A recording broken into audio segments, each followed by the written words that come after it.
The treasure hunter known online as Cornetto153 has captivated a large audience with his YouTube channel World War II Relic Hunting, which delves into the historical battlefields of Europe.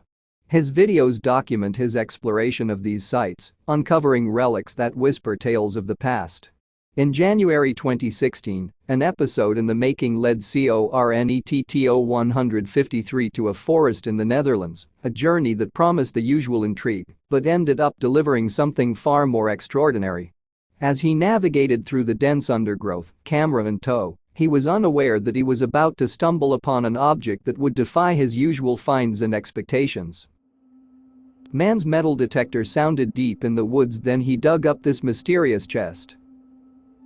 Cornetto153's past expeditions have unearthed a variety of wartime artifacts, such as artillery shells and remnants of ammunition dumps, relics of the fierce clashes between Allied and Nazi forces. These discoveries, while fascinating, were relatively common for areas steeped in World War II history. However, during this particular outing, Cornetto153 discovered something different. He came across an indentation in the ground, resembling a foxhole or an old machine gun position. But it was what lay nearby, hidden beneath the earth, that captured his attention, an item far from the usual remnants of battle. Intrigued by the discovery, Cornetto153 turned his metal detector over the damp forest floor, layered with wet mulch and fallen leaves. The detector emitted a strong signal, indicating the presence of something large and metallic. Cornetto153 pondered the nature of this find. Could it be an unexploded bomb, a forgotten artillery piece, or perhaps something entirely unexpected? The possibilities ran through his mind as he prepared to uncover the mystery. "I already tried to dig it out, but look at it," Cornetto153 narrated, his voice filled with a mix of curiosity and excitement. He tapped the surface with his shovel, but the hidden object was solid and large, resisting easy extraction. This only heightened the anticipation as Cornetto153 set about methodically clearing the surrounding leaves and debris, determined to uncover the secret buried for decades. Fortunately, the mysterious object wasn't buried too deeply. As Cornetto153 brushed away the damp leaves and soil, the outline of something flat, metallic, and rectangular emerged. It was an unusual sight, particularly for a relic hunter accustomed to finding wartime remnants. This object, with its distinct shape and size, was clearly out of the ordinary, suggesting that this find might be something truly exceptional. "Looks like some sort of plate or something," Cornetto153 speculated aloud, his voice tinged with intrigue. He examined the object, noting its unusual location deep in the forest, far from any known wartime structures or artifacts. The isolation of the find added to its mystery, leaving Cornetto153 and his viewers puzzled yet deeply fascinated. "There's a handle over here," he continued, his curiosity now fully piqued. Dressed in heavy-duty gloves, suitable for handling potentially dangerous objects, he gripped the handle and cautiously lifted the plate. His mind raced with possibilities. Could it be booby-trapped with remnants of wartime explosives, or was it something entirely different? "Whoa, what the hell? That looks like a treasure chest to me," Cornetto153 exclaimed, his voice a mixture of astonishment and disbelief. The object revealed beneath the plate was far from any typical World War II artifact. It appeared to be something straight out of a pirate tale, a chest that seemed to belong to a bygone era of high seas and swashbuckling adventures. As he lifted the chest from its resting place, Cornetto153 felt its substantial weight, hinting at the possibility of its contents being of considerable value. He couldn't help but wonder if the chest contained spoils from centuries past, treasures possibly pilfered during the age of exploration and piracy. What lay inside? Could it be gold or silver, the legendary loot of pirates? The suspense was palpable as he prepared to reveal the contents of this unexpected and mysterious find. Upon closer inspection, Cornetto153 realized that the chest was not the antiquated relic it first appeared to be. The presence of a modern combination lock was a clear giveaway. It was evident that whoever had buried this chest had taken measures to ensure its contents remained secure and inaccessible to casual finders. This intriguing development meant that CORNETTO 153 would need more than just his usual tools to access the chest's contents. Either the correct combination would have to be figured out, or bolt cutters would need to be employed. This added an unexpected layer of complexity and mystery to his discovery, fueling his curiosity even further. In addition to the combination lock, CORNETTO 153 noticed a second padlock affixed to the rear of the chest. This padlock was connected to a wire that anchored the chest to the inside of the hole, indicating a deliberate effort to secure the chest in place. This setup suggested that the chest was meant to stay hidden and secure, preventing easy removal without the necessary tools and careful planning. The existence of multiple security measures hinted at the importance of the chest's contents to the individual who had hidden it, adding another layer of intrigue to the discovery. At the opposite end of the chest, CORNETTO 153 found something unexpected. An empty plastic bottle adorned with numerical scales. This peculiar addition seemed out of place, and he wondered if it could possibly serve as a clue to unlocking the combination lock. The presence of the bottle, with its cryptic numerical markings, suggested a deliberate attempt to provide hints or instructions, possibly related to accessing the contents of the chest. As CORNETTO 153 examined the back of the chest, he came across a faded sign with several paragraphs of typed text. This discovery made it increasingly clear that this was no ordinary treasure chest from a bygone era. Instead, it seemed to be part of something more contemporary and possibly part of a larger scheme or activity that he was yet to fully understand. The sign read, "Congratulations, you found it. Intentionally or not. What is this hidden container sitting here for? What the heck is this thing doing here with all these things in it?" This message suggested that the discovery of the chest was intended to be a surprising and puzzling experience. It appeared that whoever had placed the chest had anticipated the bewilderment and curiosity of anyone who might find it, indicating that the chest's discovery was part of a larger planned experience. The notice further explained, it is part of a worldwide game dedicated to GPS, Global Positioning System, users called geocaching. This revelation was a turning point in CORNETTO 153's understanding of his find. The game involved GPS users hiding treasure and sharing the coordinates for others to engage in a treasure hunt. The chest was not a historical artifact, but a modern-day recreational activity, blending technology with adventure and exploration. CORNETTO 153 had unwittingly discovered one of the thousands of hidden caches that are part of the global game of geocaching. Players typically use a phone app to track down these caches, and upon finding them, they may take or leave keepsakes and sign a logbook with their names and comments. This interactive and communal aspect of the game added a social dimension to the activity, linking participants in a shared experience of discovery and exploration. Despite its global reach with around 3 million players, geocaching remains a somewhat obscure hobby, often misunderstood by those who are not familiar with it. Some caches have even been mistaken for suspicious or illicit activities, leading concerned citizens to alert law enforcement or even bomb squads. These misunderstandings highlight the game's low profile in the broader public consciousness and the surprising nature of its hidden treasures. Regrettably, without the combination code, CORNETTO 153 was unable to open the chest and explore its contents. The nature of geocaching meant that the items inside were likely to be of sentimental rather than monetary value. Nevertheless, curious and a bit disappointed, CORNETTO 153 had no choice but to return the chest to its hiding spot. For future treasure hunters of this geocache, it's important to know that the true value of these finds often lies in the thrill of the hunt and the shared experience of the game, rather than in any material treasure they might contain. The message enclosed within the geocache found by CORNETTO 153 emphasized the essence of the hobby. The real treasure is just finding the container and sharing your thoughts with everyone else who finds it. This statement captures the spirit of geocaching, a treasure hunt that's less about material gain and more about the journey and the shared experiences of its participants. CORNETTO-153's unique find, broadcast to his audience, serves as a window into this fascinating world, possibly inspiring others to embark on their geocaching adventures.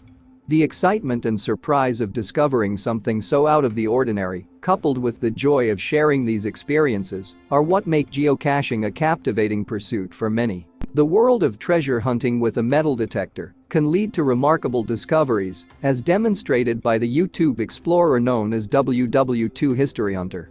This individual's adventures highlight how metal detectors can uncover hidden artifacts in the most unexpected places. On a particular exploration, WW2 History Hunter ventured into a remote area of German woodland, where he stumbled upon a mysterious and somewhat eerie-looking trapdoor. This discovery, set in a seemingly ordinary forest, hinted at secrets and stories from the past, waiting to be unearthed. Deep in a German forest, the relic hunter navigated through debris and fallen trees, guided by the beeps of his metal detector. The device's sudden signal caught him by surprise, and as he cleared away the earth and leaves, an astonishing sight revealed itself. "It's a fricking door," he exclaimed, a mix of shock and excitement in his voice. He speculated that beneath this door lay a hidden structure, perhaps a relic of a bygone era. The discovery of such a door in a forest, far from any known historical site, sparked a whirl of excitement and curiosity. WW2 History Hunter, with over 140,000 subscribers on YouTube, has a knack for uncovering hidden pieces of history. His explorations have led him to various undisclosed locations across rural Germany, where he has discovered and documented World War II relics like bunkers and ammunition dumps. Each expedition brings a new adventure, unveiling fragments of history that have long been concealed under layers of earth and foliage. It was a chilly morning in December 2015 when WW2 History Hunter embarked on his exploration. Clad in ski gloves and equipped with his trusty metal detector, he ventured into the German countryside. His goal was to uncover artifacts from World War II, a period that left numerous relics scattered across the landscape. As he wandered through the forest, his metal detector in hand, he anticipated uncovering hidden treasures from the past, buried beneath his feet.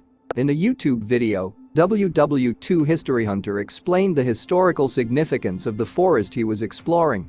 "Today it's a forest, but it didn't used to be like that," he said, revealing that the area once housed a training facility and armory storage during World War II. With such a rich history, it wasn't surprising that he soon began finding various artifacts and remnants from that era, each with its own story to tell. The first signal from his metal detector led him to unearth what appeared to be a chunky iron object near the surface. Digging a large hole, he discovered what he believed to be a cap from a French hand grenade. This discovery was soon followed by the finding of a 1940 bullet cartridge. Each item pulled from the earth added to the tapestry of history he was slowly uncovering, offering tangible connections to the past. But there was something else, something larger and more substantial, waiting to be discovered. The explorer dug deeper, his hands working through the earth. What he eventually extracted was a large piece of bomb shrapnel. "That's because the Allies bombed this area to pieces several times," he explained, providing context to his find. This piece of shrapnel was a stark reminder of the area's violent past, a tangible relic of the wartime events that had shaped the landscape. Such a discovery was rare and offered a unique glimpse into the daily life of people during the war era. It was a reminder that amidst the artifacts of conflict and struggle, there were also traces of ordinary, everyday life. This small, seemingly mundane item thus held its own historical significance, providing a tangible link to the past and the lives of those who experienced the war firsthand. His next discovery, however, was more enigmatic. The metal detector's pitch suggested a small object, possibly another cartridge. But what he unearthed defied those expectations. It was larger and had an attachment shank and thread, puzzling the relic hunter. He speculated that it might be a smoke grenade. This guesswork added an element of mystery and intrigue to his exploration, as each find brought new questions and hypotheses about the item's origins and uses during the war. In the midst of his exploration, the relic hunter unearthed an item that was both fragile and unusual. A delicate paper-thin circle of aluminum. He identified it as the top of a World War II milk bottle, a find he deemed quite special. "You never find them in a complete state like that," he observed, expressing his surprise and satisfaction. The landscape surrounding the relic hunter was a silent witness to the tumultuous past. Overgrown furrows and embankments scattered throughout the area hinted at the remnants of foxholes, trenches, and other wartime structures. These subtle yet telling features of the terrain provided clues to the area's historical use and significance. However, it was in a different location, away from these indications of past conflicts, that the relic hunter stumbled upon the mysterious door. The contrast between the apparent calm of the current landscape and its war-torn past added a layer of intrigue to the exploration. It was while navigating through higher ground amidst the trees that the relic hunter made his remarkable discovery. After removing a layer of earth, he found a large, square metal lid, which seemed to lead to an underground structure. The possibility of it being a hidden bunker piqued his curiosity. This hidden hatch, buried and forgotten, was a portal to a different time, potentially holding secrets of the past. The anticipation of uncovering what lay beneath this metal lid added excitement to the relic hunter's quest as he pondered the historical significance of what he might find. Across the European countryside, remnants of World War II are still hidden, particularly in areas like the Atlantic Wall along the coast. These structures, often built by the Germans, are a testament to the extensive wartime activities and preparations. The relic hunter, faced with one of these potential underground structures, was filled with curiosity and speculation. Using his shovel, he carefully pried open the lid slightly, wondering what secrets this hidden structure might hold. Would it be an abandoned bunker, a forgotten storage facility, or something else entirely? Despite his efforts, the door resisted being fully opened. The relic hunter could only manage to peer through a small hole in the corner. The darkness inside prevented him from seeing anything, prompting him to decide to return another day with better preparation. This brief glimpse, though, confirmed the presence of a significant structure beneath, but its depth and purpose remained a mystery. The partial opening of the hatch only served to deepen the mystery and his determination to uncover what lay hidden below. Determined to uncover the secrets of the underground structure, the relic hunter returned to the forest 2 months later, this time equipped with an array of heavy-duty tools including a chisel, crowbar, hammer, ropes, and a ratchet. The weight of this additional equipment, about 30 pounds, demonstrated his commitment to exploring the hidden structure. His preparedness for this expedition showed a meticulous approach and a strong resolve to delve deeper into the mysteries of the past. On his return, the relic hunter faced even colder conditions than before. While he humorously remarked about not being a fan of fun in the snow, he was relieved to find the upper part of the forest, where the door was located, free of snow. Armed with his crowbar and renewed determination, he managed to open the door in a matter of seconds.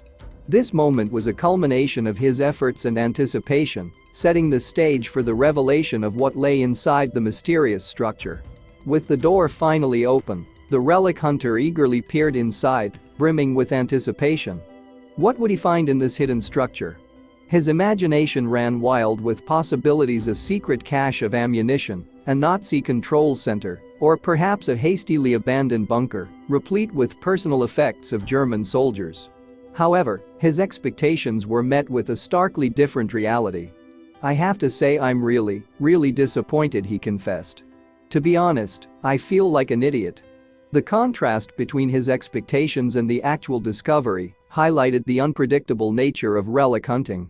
Instead of a wartime bunker or cache, the structure contained several large pipes and valves, indicating that it was part of a water system. The purpose of this system, whether for supplying local residences with drinking water or for agricultural irrigation, remained uncertain. This discovery, although not as historically significant as he had hoped, shed light on the more mundane but essential aspects of infrastructure during the war. The hidden water system was a reminder that not all remnants of war are about conflict, some are about the basic necessities of life during turbulent times. The relic hunter's exploration of the area surrounding the hatch revealed yet another intriguing find: a mound near the site. Climbing atop this small hill, he discovered a second hatch, which was securely bolted down. Its shape and construction led him to hypothesize that it might be a water tank. This assumption was not made lightly, The context of the location, coupled with the structural characteristics of the hatch, suggested a purpose related to water storage or distribution. This new finding seemed to support his earlier speculation about the nature of the underground system. The proximity of this second hatch to the Nazi training facility further fueled his theory that these structures were interconnected and served a functional purpose during the war. The relic hunter theorized that the presence of ammunition dumps at the nearby Nazi training facility would have posed a significant risk of fire. In response to this hazard, he speculated that the Germans might have engineered a sophisticated fire protection system. This system, he surmised, would likely consist of a network of underground pipes designed to quickly douse fires. The discovery of what appeared to be part of this infrastructure seemed to validate his hypothesis. The existence of such a system would not only be a testament to the German military's foresight, but also an example of the extensive preparations made to protect vital war assets. The plausibility of the relic hunter's hypothesis is strengthened by typical features found in ammunition bunkers, such as flooding systems for fire emergencies. The presence of a large storage tank in the midst of a remote forest near a historical military facility further supports this theory. Why else, indeed, would such an infrastructure be installed in such a secluded location unless it served a critical function related to the facility? This line of reasoning suggests that the relic hunter's discovery could be a significant piece of the puzzle in understanding the logistics and safety measures employed at the training facility during the war. If the relic hunter's interpretation is correct, and the pipes and tanks he found were indeed part of an abandoned Nazi facility, their existence implies a broader network of underground bunkers and tunnels. These would have been integral to the facility's operation, whether for fire protection, water supply, or other purposes. The prospect of tracing these connections could make for a compelling future episode of WW2 History Hunter. Such an exploration would not only satisfy historical curiosity, but could also uncover further insights into the scale and complexity of the Nazi military infrastructure. Following these leads could reveal more about the day-to-day functioning of the facility and provide a deeper understanding of the logistical challenges faced during the war. Thanks for watching, and don't forget to like and subscribe.